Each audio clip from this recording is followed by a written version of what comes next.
3 से 4 रोज़ पहले आपने रात को देखा हमारे जो वज़ीर इत्तलात हैं वो रात के जो है मीडिया पर आते हैं, बताते हैं कि जी 24 से 36 घंटे बड़े अहम है, कुछ भी हो सकता है। और उसी टाइम पीरियड में इंडिया से 4 राफ़ेल तैयारे, जिसके बारे में मोदी कहते हैं कि राफ़ेल होते तो नताइज कुछ और होते। कब कहा उन्होंने?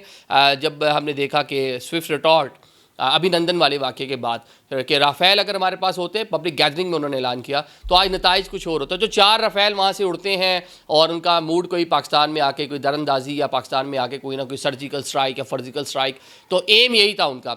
लेकिन पाकिस्तानी ऑलरेडी जो हमारी पेट्रोलिंग थी वो मौजूद थी। और हमने जनाब इस बार भी उनका एक जहाज़, क्योंकि जब भी जंगी जहाज़ उड़ते हैं तो उनके साथ कुछ और भी कह लें कि जैमर्स और इस तरह की चीज़ें जो है असिस्टेंस के लिए इस तरह के जो मामला होते हैं, तो उनमें से एक जहाज़ को हमने जनाब बिल्कुल ही कह लें कि जैम कर दिया। हमारे पास एयर डिफेंस सिस्टम है, उसने सैब उसको बोलते हैं, एवेक्स जो त्यारा होता है, उसने उसको बिल्कुल ब्लाइंड कर दिया। जिस तरह हमने अभी नंदन का जहाज़ जो है वो ब्लाइंड किया था और उसको हमने मार कराया था, जिस तरह हमने SU-35 जो दूसरा जो इंडियन साइड पर गिरा जो हमने उसके साथ किया था, बिल्कुल इस बार भी वही सूरत हाल बनी। तो खौफ का आलम ऐसा था कि 2.5 से 3 मिनट वो जहाज़ जो है वो अंधा हो गया और जैम हो गया।